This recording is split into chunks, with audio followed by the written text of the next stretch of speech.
నమస్కారం అందరికీ happy Telangana formation day. ధన్యవాదాలు. Thank you. నమస్కారము అందరికి కూడా తెలంగాణ రాష్ట్ర ప్రజలందరికీ తెలంగాణ ఆవిర్భావ దినోత్సవ శుభాకాంక్షలు. ఈ తెలంగాణ రాష్ట్రం ఆవిర్భవించి నేటికి 11 సంవత్సరాలు పూర్తి కావస్తున్న ఈ శుభ సందర్భంలో తెలంగాణ రాష్ట్రంలో ఉన్న ప్రజలందరూ సుభిక్షంగా ఉండాలని, స్వేచ్ఛావాయువులు పీల్చుకొని మత సామరస్యాలకు, భేదాభిప్రాయాలకు తావు లేకుండా అన్నదమ్ముల వల్లే అక్క చెల్లెల వల్ల అందరూ మంచిగా కలిసిమెలిసి దేశ రాష్ట్ర అభివృద్ధిలో భాగస్వాములు కావాలని మనస్ఫూర్తిగా కోరుకుంటూ, ఈ తెలంగాణ రాష్ట్రం వచ్చిన చరిత్ర ఒకసారి మీ అందరితోటి పంచుకోవాలని నాకు ఆకాంక్ష ఉన్నది. 1956లో తెలంగాణ రాష్ట్రం గురించి ఫజల్ అలీ కమిషన్ ఒక సిఫార్సు చేసింది. దాన్ని ఎవరు పట్టించుకోలేదు. తర్వాత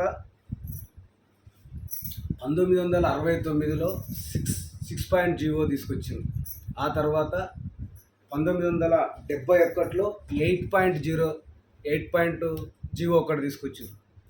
తర్వాత గిరిగిలాని కమిటీ, తర్వాత 16 తెలంగాణ రాష్ట్రం ఎప్పుడైతే ప్రతిపాదన వస్తుందో, తెలంగాణ రాష్ట్రం రావాలి ఎప్పుడైతే ప్రతిపాదనలు వస్తున్నాయో, ఉద్యమాలు జరుగుతున్నాయో, ప్రతిసారి కూడా ఆంధ్ర పెత్తందారి వ్యవస్థ అయితేంది, తెలంగాణ రాష్ట్రం రాకుండా అనగదొక్కాలని చూసేవారైతేంది, ఎవరైనా కూడా కేంద్రంలో ఆర్టికల్ 3 ప్రకారం గౌరవ డాక్టర్ బిఆర్ అంబేద్కర్ రాజ్యాంగ నిర్మాత పెట్టిన ఆర్టికల్ 3 ప్రకారం 3 కోట్ల జనాభా ఉన్న ప్రతి ప్రాంతం కూడా ఒక రాష్ట్రంగా ఏర్పడాలనే రాజ్యాంగంలో పొందుపరిచిన నిబంధన మేరకు తెలంగాణ రాష్ట్రం ఏర్పరచుకునే ఆవశ్యకత తెలంగాణ రాష్ట్ర ప్రజలకు ఉండే. కానీ అది కూడా రాకుండా జెంటిల్మ్యాన్ ఒప్పందం అని చివరికి కూడా తెలంగాణ రాష్ట్రం ప్రకటించినాక శ్రీకృష్ణ కమిటీ అని చెప్పి కూడా చాలా కాలయాపన చేసి ఎంతోమంది అభాగ్యులను పొట్టన పెట్టుకున్న కొన్ని పార్టీలు ఇవాళ తెలంగాణ రాష్ట్రం గురించి మాట్లాడుతున్నాయి.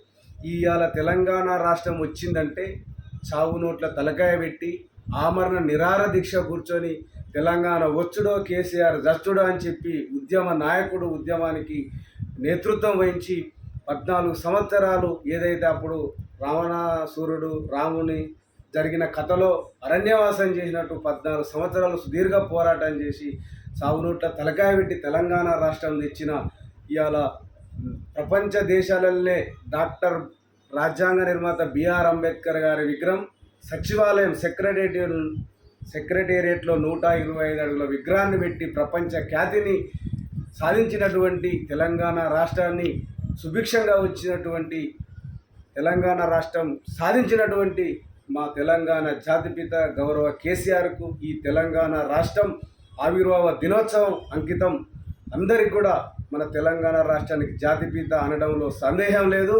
జై తెలంగాణ, జై కేసీఆర్. మరొక్కసారి రాష్ట్ర ప్రజలందరికీ కూడా తెలంగాణ రాష్ట్ర ఆవిర్భావ దినోత్సవ శుభాకాంక్షలు. ప్రజలందరూ సుఖశాంతులతోటి ప్రశాంతంగా జీవించాలని మనస్ఫూర్తిగా కోరుకుంటూ మరొక్కసారి జై తెలంగాణ, జై కేసీఆర్.